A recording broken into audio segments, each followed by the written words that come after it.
सुप्रभात बच्चों, आज हम पढ़ेंगे गद्य खंड से पाठ 12 महावीर प्रसाद द्विवेदी। महावीर प्रसाद द्विवेदी का जन्म 1864 ईस्वी में और मृत्यु है उनकी 1938 ईस्वी में। उनका जीवन परिचय। महावीर प्रसाद द्विवेदी का जन्म उत्तर प्रदेश के रायबरेली जिले के दौलतपुरा गांव में सन 1864 में हुआ। इनके पिता पंडित राम सहाय दुबे कान्यकुब्ज ब्राह्मण थे। कान्यकुब्ज यानी कि कन्नौज क्षेत्र के ब्राह्मण।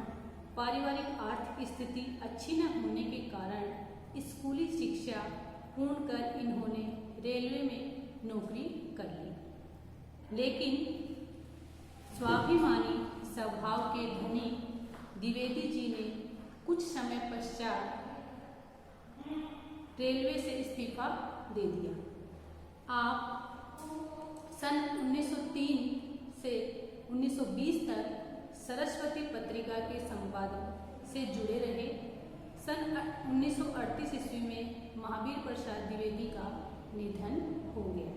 महावीर प्रसाद द्विवेदी प्रखर व्यक्तित्व एवं बहुमुखी प्रतिभा के धनी साहित्यकार थे।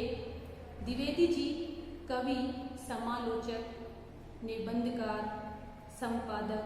समालोचक यानी कि समालोचना, निबंधकार, संपादक यानी कि प्रस्तुत करना, भाषा, वैज्ञानिक, इतिहासकार, अर्थशास्त्री आदि विविध रूपों में उभरकर सामने आए। आपने 1903 से 20 तक सरस्वती के संपादक रहते हुए हिंदी व्याकरण एवं वर्तनी के नियम स्थिर करके हिंदी गद्य की भाषा का परिष्कार किया। द्विवेदी जी ने अपने समकालीन कवियों एवं लेखकों का साहित्य रचना में मार्गदर्शन किया। इसी कारण आधुनिक हिंदी साहित्य के द्विवेदी उत्थान यानी कि सुधारकार को महावीर प्रसाद द्विवेदी के नाम पर द्विवेदी युग भी कहा जाता है। इनके प्रयासों से ही खड़ी बोली काव्य की भाषा के रूप में प्रतिष्ठित हुई। द्विवेदी जी ने भारतीय जातीय परंपरा का समालोचन दृष्टि से गहन अध्ययन किया एवं प्रासंगिक एवं विवेक संबद्ध परंपराओं का समर्थन यानी कि अनुमोदन तथा रूढ़ियों का विरोध किया। इनके लेखन में सरलता, सुबोधता यानी कि बुद्धिमान एवं परिनिष्ठता के गुण झलकते हैं। इसी प्रकार महावीर प्रसाद द्विवेदी जी ने हिंदी गद्य की भाषा का सुधार किया। लेखक की सुविधा के लिए व्याकरण एवं वर्तनी में सुधार किया। ब्रज भाषा के बदले खड़ी बोली को प्रतिष्ठित किया। यह लेख जो हम महावीर प्रसाद द्विवेदी स्त्री शिक्षा के विरोधी कुतर्कों का खंडन पढ़ने जा रहे हैं, इनमें इनकी सोच का यह पता चलता है कि इनकी सोच कितनी खुली एवं आधुनिक सोच रही थी और अपने समय से कितने आगे थे। आज समाज में लड़कियां शिक्षा पाने एवं कार्य क्षेत्र में क्षमता दर्शाने में लड़कों से बिल्कुल भी पीछे नहीं है।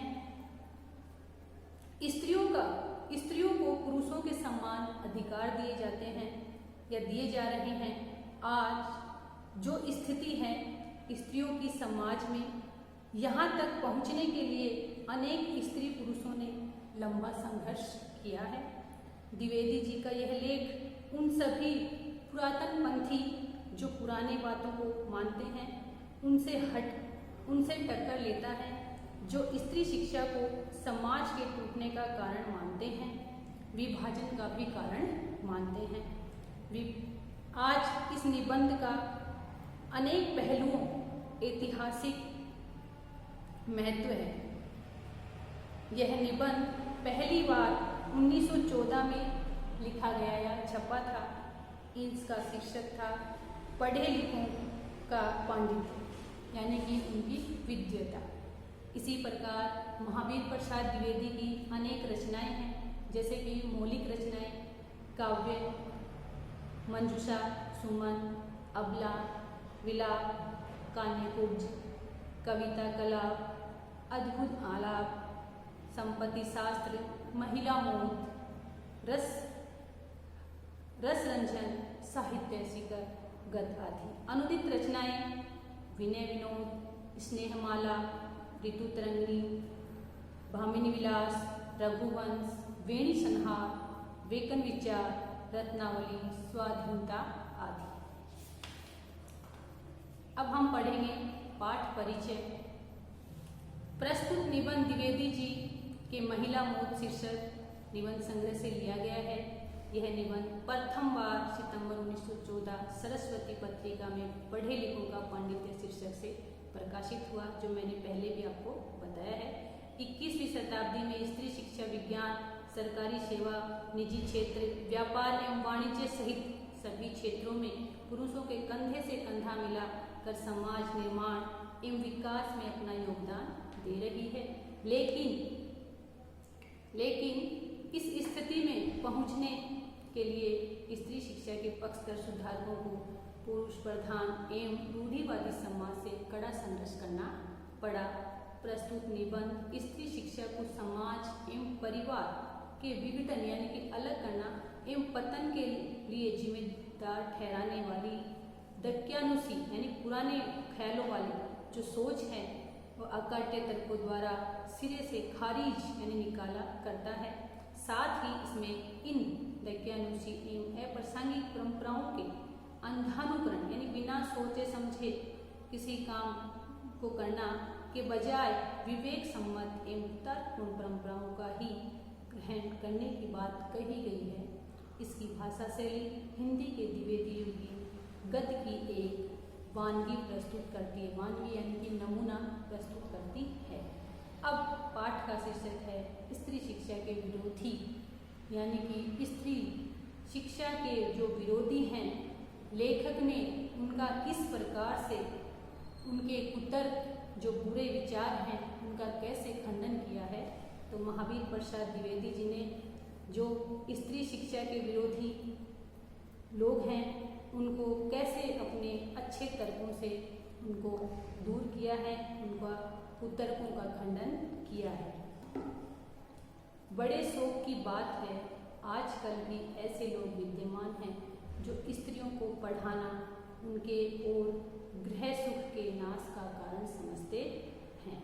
और लोग भी वैसे नहीं सुशिक्षित लोग, ऐसे लोग जिन्होंने बड़े बड़े स्कूलों और शायद कॉलेजों में भी शिक्षा पाई है, जो धर्मशास्त्र और संस्कृत के ग्रंथ साहित्य से परिचय रखते हैं और जिनका पैसा कुशिक्षितों को सुशिक्षित करना, कुमारगामियों को सुमारगामी बनाना और अधार्मिकों को धर्म तत्व समझाना, उनकी दलीलें सुन लीजिए। तो कैसे इन लोगों ने अपने अपने तर्क प्रस्तुत किए हैं कि पुराने संस्कृत कवियों के नाटकों में कुलीन स्त्रियों से अपढ़ों की भाषा में बातें कराई गई है। इससे प्रमाणित है कि इस देश में स्त्रियों को पढ़ाने की चाल न थी, होती तो इतिहास और पुराणादि में उनको पढ़ाने की नियमबद्ध प्रणाली जरूर लिखी मिलती कि पढ़े लिखे जो लोग हैं, सुशिक्षित जो लोग हैं, वो कैसे अपने पढ़े लिखे होने के कारण भी कैसे कैसे तर्क प्रस्तुत कर रहे हैं कि स्त्री शिक्षा के विरोधी बन रहे हैं। इस प्रकार स्त्रियों को पढ़ाने से अनर्थ होता है। उन लोगों का कहना है कि स्त्रियों